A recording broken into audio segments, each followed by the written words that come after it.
Hey guys, welcome back to the channel. Today I wanted to talk to you about leaving your bike unridden for a period of time. Now, that could be because you live in a part of the country where it just gets really cold in the winter and you got to put the bike away, or it could be because you've got several bikes and you don't get to ride all of them all the time. Or you're just a fair weather rider and you don't get around to riding that often, whatever the case might be. And with, a lot of people working from home these days, they're not commuting on their bikes, so the bike just sits. And a lot of times what you'll do is you'll get a battery tender like this and just plug the bike in and hook these onto the battery. Well, that's actually the perfect solution and it works really well. The problem with it is that you've got to get to the battery, and not on every bike, is it like an easy thing, because for example on the V-Rod it's under the air breather cover and underneath a bunch of other stuff, so to get to it is really difficult, and even then there's just not enough space to squeeze in a set of prongs that easily to do that. So as good a solution as a battery tender is for keeping your battery running and charged, it's not always easily accessible. So that's where one of these guys comes in. So you can get a 5-pack of these things on Amazon for like 15 bucks. And actually, I've had a 5-pack for a while, but if I were to get a new set, I noticed today that there is a different kind that actually has a little weather cap on the quick disconnect end. So if I were to buy new ones, I would probably get those. I'll link the ones I found in the description. So what you do essentially, you hook this up to your battery, and then maybe you zip tie this to somewhere on your bike that's easily accessible, but still kind of out of the weather and out of your motion. So meaning, not anywhere on the handlebar. Certainly, I wouldn't put it anywhere near your foot controls. Just tie it to the frame somewhere completely out of the way. And then what you can do with your battery tender is most battery tenders have this quick connect. If yours doesn't, I recommend you get one that does. And then, this is always going to be on the bike now. So you can just go ahead and plug your bike into the wall and keep it charged all year long. So I basically keep my bikes plugged in when I'm not using them, because I've got several bikes, and anytime I want to ride them, if they're not plugged in, the battery is very likely dead, and I'll have to sit there and wait for it to charge up or push start it or whatever. That doesn't even work on every bike.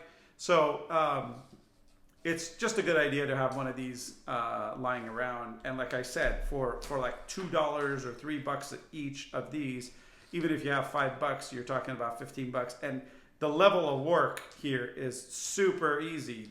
You just need to get to your battery one time, and you'll never need to get to it again unless you have to replace the battery. So that's a super nice thing to have. Plus, another nice thing about it is if you have some accessories you want to run off your battery, like your phone charger or whatever, you can just plug it in directly into that, and then when you need to charge your bike, unplug it, plug the charger in, and you're good to go. So today I'm going to install this on my Nighthawk. And another nice thing with this setup is that it comes with an inline fuse, so you don't accidentally overpower the battery in your bike or short circuit any of the circuitry. So that's a really nice safety feature that I like on these guys. These are called quick disconnects, so you can look them up that way, but I will leave a link in the description. And this battery tender I've had for many, many, many years. I can't tell you how long, really. It's probably been 12 plus years, maybe even longer. It could be almost 20 years. Battery tender, I believe, is the name of the brand that I used. So if it tells you anything about longevity, it's awesome. And it's super simple too. You just literally plug it in the wall, connect it to the battery, that turns red. And while it's red, it means it's charging, and it actually has a little cheat sheet here. Here we go. red is battery charging, flashing red is not charging, and then green is monitoring battery charged, and then flashing green is battery greater than something charged. Battery greater than 80% charged. So, okay, so let's go ahead and get this thing installed on my Nighthawk, and I'll show you where I will install it and how it'll work. Okay, so here we are on the bike. Basically, pretty self-explanatory. Red goes to positive. This black, it's actually black and red stripe, goes to negative. And you just, I put it underneath the battery prong. The main prongs that go on there. You could put it on top, but the loops in mine are kind of big, so I kind of wanted them nicely secured. You don't really need to tighten this on that much. And then initially I was going to route them on this side, but then I noticed, like, you know, my brake cable's right here, and it probably would have been okay, but just to be safe, I want to move it to the other side of the bike. So I just put it underneath, through here, down there, and just like that.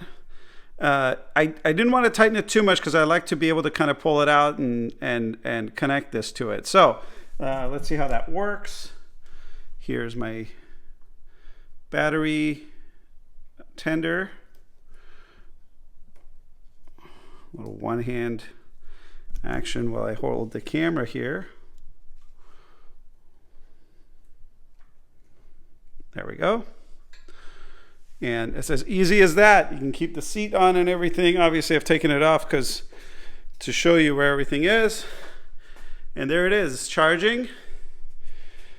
And super simple, clean solution for keeping your battery charged, or even charging it when it's been discharged. And also makes a pretty decent auxiliary power source for you in case you're on your bike with your phone or whatever. You can run another one of these, quick connects from here all the way under your tank to where your phone would be, and keep your phone charged while you're riding, and then obviously disconnect it when you get off the bike.